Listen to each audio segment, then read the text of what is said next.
बिस्मिल्लाहिर्रहमानिर्रहीम। अस्सलामु अलैकुम। आज हम क्लास 9th केमिस्ट्री का लेक्चर नंबर 2 देखेंगे, जिसमें हम पढ़ेंगे ब्रांचेस ऑफ केमिस्ट्री, केमिस्ट्री की शाखें। हम इसमें देखेंगे पहले फ़िज़िकल केमिस्ट्री कि फ़िज़िकल केमिस्ट्री क्या है, ऑर्गेनिक केमिस्ट्री, इनऑर्गेनिक केमिस्ट्री और बायोकेमिस्ट्री।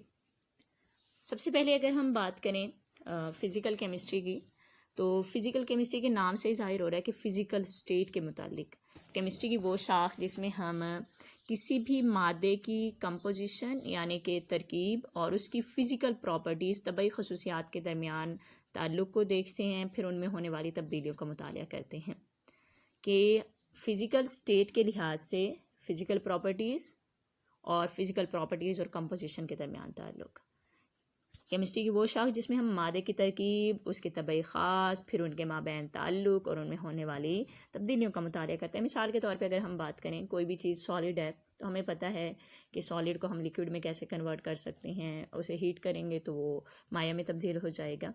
तो इस तरीके से यानी फ़िज़िकल स्टेट को भी चेंज हो गई है और उनमें हम देखें तो कंपोजिशन में कुछ हद तक तब्दील हो जाती है।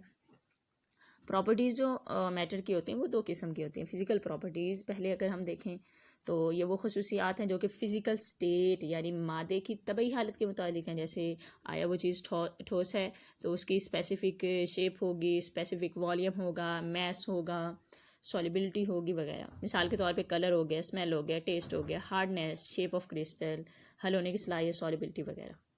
दूसरा अगर हम देखें तो दूसरा होता है केमिकल प्रॉपर्टीज़। तो केमिकल प्रॉपर्टीज़ क्या होती हैं कि ये वो खसूसियात हैं जो कि किसी भी मादे की केमिकल कंपोजिशन, केमियाई तरकीब पर मुनहसर होती हैं। मिसाल के तौर पे ग्लूकोज़ है तो वो कार्बन, हाइड्रोजन और ऑक्सीजन पर मुश्तमिल है, उसी लिहाज से उसकी प्रॉपर्टीज़ होंगी। रिड्यूसिंग शुगर होते हैं और इसमें हम देखें कि पानी की जब हाइड्रोलिसिस यानी तोड़ा जाता है तो वो बनाता है हाइड्रोजन गैस और ऑक्सीजन गैस। यानी ये ऐसी प्रॉपर्टीज़ है जो केमिकल रिएक्शंस की वजह से होती हैं, केमिकल रिएक्शन के नतीजे में ज़ाहिर होती हैं। फ़िज़िकल प्रॉपर्टीज़ में और देख लेते हैं, जैसे कलर हो गया, स्मेल हो गया, shape, mass, volume, state of matter, length, magnet की मौजूदगी में उनका बिहेवियर हो गया, मैग्नेटिज़म। और केमिकल प्रॉपर्टीज़ में हो गया कि टॉक्सिसिटी, कोई चीज़ कितनी जहरीली है, ऑक्सीडेशन स्टेट उसकी, आया वो शोले आग पकड़ सकती है या नहीं, फ्लेमेबिलिटी हो गया, वो चीज़ रिएक्शन देती है अच्छे से या नहीं देती, रिएक्टिविटी हो गया। आगे अगर हम देखें तो ऑर्गेनिक केमिस्ट्री, लफ्ज़ जो ऑर्गेनिक है पुराने ज़माने में ऐसे चीज़ों के लिए इस्तेमाल किया जाता था जो ऑर्गेनिज़म्स यानी जानदारों से हासिल होती थी। तो ऑर्गेनिक केमिस्ट्री में हम मुतालिया करते हैं ऐसे कंपाउंड्स का, कोवलेंट बॉन्ड वाले कंपाउंड्स का, जिनमें कार्बन और हाइड्रोजन मौजूद हो या फिर हाइड्रोकार्बन्स। तो ऑर्गेनिक केमिस्ट्री की वो शाख है जिसमें हम कार्बन और हाइड्रोजन के कोवलेंट कंपाउंड्स और उनसे मख़ूज़ कंपाउंड का मुतालिया करते हैं। अब ऑर्गेनिक कंपाउंड भी समझना पड़ेगा, ये वो कंपाउंड होते हैं जिसमें कार्बन और हाइड्रोजन ज़रूर मौजूद हो, हाइड्रोकार्बन्स या फिर उनके मख़ूज़ कंपाउंड, उनसे बने हुए कंपाउंड्स। अब ये ज़हन में रखें कि ऑर्गेनिक कंपाउंड्स में कार्बन और हाइड्रोजन दोनों इकट्ठे पाए जाते हैं, जैसे CH4, glucose, C6H12O6, methanol, 3OH। इसमें कार्बन भी है, हाइड्रोजन भी है, तो हम कहेंगे ये सब ऑर्गेनिक कंपाउंड्स हैं। जबकि इनऑर्गेनिक कंपाउंड में एक चीज़ तो होगी, एक कार्बन होगा, हो सकता है, या हाइड्रोजन होगा, पर दूसरा नहीं होगा। समझते हैं inorganic compounds chemistry. Inorganic chemistry क्या है? अब जो चीज़ हमने ऑर्गेनिक में मुतालिया किया था, उनके अलावा जो भी चीज़ होगी, जो भी कंपाउंड्स होंगे, जो भी एलिमेंट्स होंगे, उनका मुतालिया केमिस्ट्री की दूसरी शाख यानी कि इनऑर्गेनिक में करेंगे।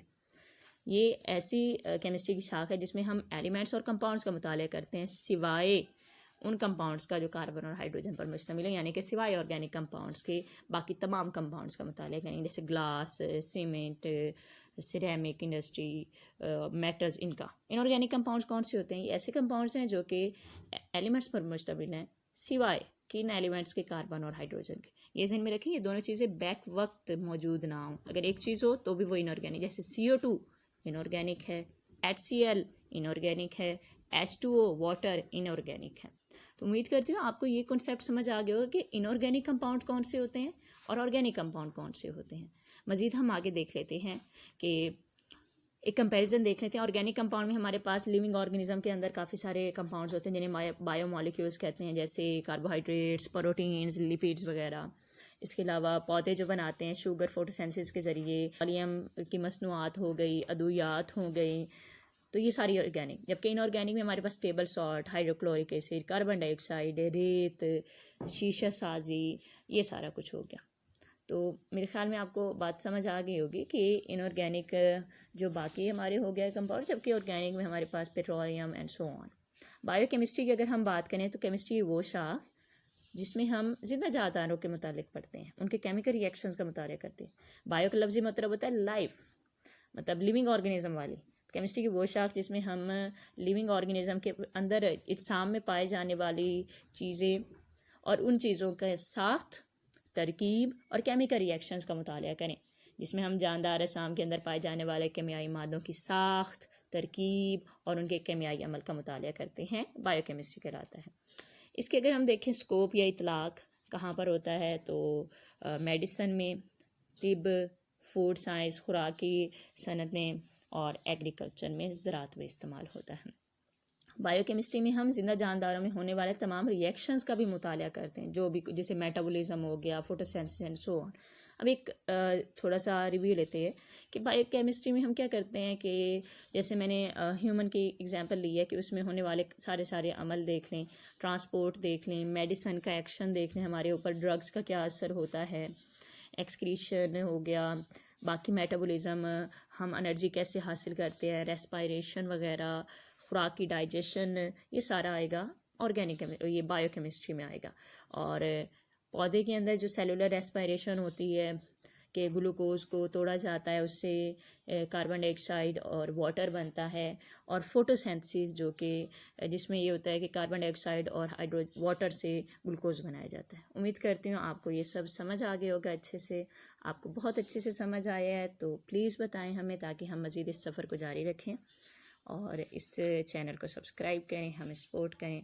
अस्सलामु अलैकुम।